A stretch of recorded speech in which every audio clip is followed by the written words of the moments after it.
Welcome to the Story of Money by Ash Stewart. Episode 21. Exploring Abundance. Is abundance really a thing? Do we have it? Will we have it? They say things like love and hate are two sides of the same coin. Back in episode 011, we looked at scarcity. Let's now flip the coin. Furthermore, under that topic, we explored how scarcity is indeed the mother of the invention of the very discipline of economics. So, is this about, given a future state of abundance, in fact, escaping economics? We broadly know what abundance is. It's what our political leaders have been promising us from time immemorial. A promise whose fulfillment, one might say, remains perpetually an election cycle away. Anyways, now that we have established what it isn't, let's take a proper look at what it might be. Abundance can be a bit formally defined as the presence of unlimited or practically unlimited quantity of a given resource. Abundance of any resource can occur naturally, like water next to a large river, or is man-made. As we've explored previously, for example, in discussing episode 004, value creation, human wants being much greater than what's naturally available. Nature, here's some water, berries, a few trees. Man, cool, but how about 1,000 types of cheese, 100 varieties of fermented hop and grape with fancy names and notes, a pocket device to send unlimited cat pictures? We humans have to step up to produce them, raw materials to finished goods. And is thus born a discipline such as economics to help direct the act of production in the best possible way, not just in maximizing production, but also ensuring an ecologically sound way of doing so, leading to a whole bunch of concepts we've already covered in this series: capital resource, the market, price, risk, debt, specialization, standardization, etc.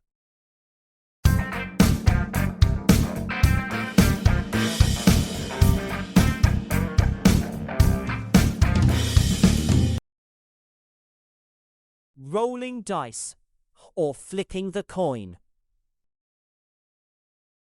Thus, the logical progression has been to explore how to utilize fields such as economics to improve technology such that we can arrive at a state of abundance in many areas, a few obvious high-priority ones being food, clothing, and other essentials.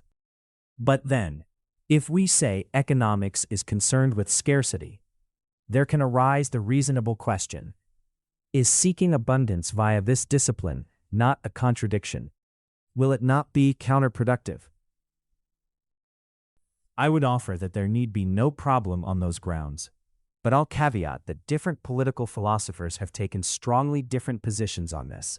But here's one line of thinking: scarcity and abundance being two sides of the same coin. It's by understanding and managing scarcity well that we may even seek to mitigate or eliminate it. Doctors study diseases not to spread them, but cure them.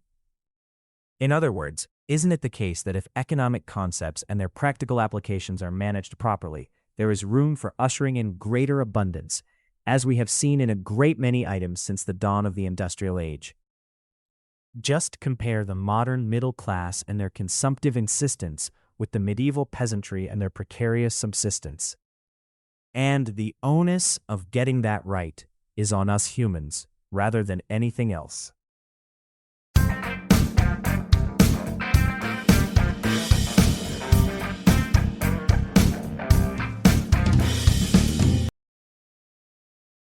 From paucity to plenty. Let's go back to the Middle Ages. Imagine you happen to do some time travel, back to the year 1000. Imagine you told a peasant tilling the field that one day in the future, you will be able to send a message to the other end of the earth for practically zero cost. Forget one message, you could even send 1,000. And in fact, folk would be tired of how many messages they're getting from across the world every single day. We may safely guess that they would have you burnt at the stake for witchcraft. But let's pause to think about this witchcraft. Back in the year 1000, only kings and a few noblemen could afford to send out a message beyond the confines of their town or local region.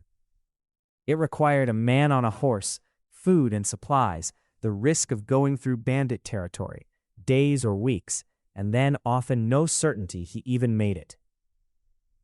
And of course, widespread was the practice that if the other king or nobleman didn't like the message, they'd shoot the messenger.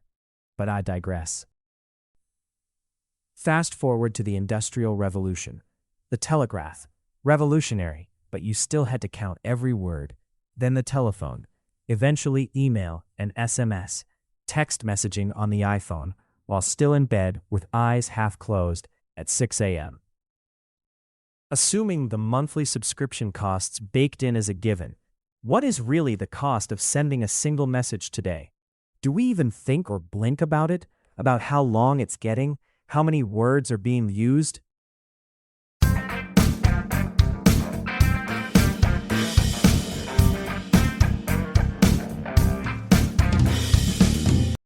So yes, we've come a long way. With regard to the information industry, we have indeed achieved abundance and are confronting new challenges such as information overload, but that's another story. With the ever-accelerating advances in machine intelligence, robotics, space, and related areas, there is a chance that within our lifetime, if managed properly, we could get to abundance in many more areas, including, as I discuss elsewhere in depth, material commodities such as food and clothing. In the meantime, the best we can do is develop a greater awareness of the underlying concepts that economics offers us to start with.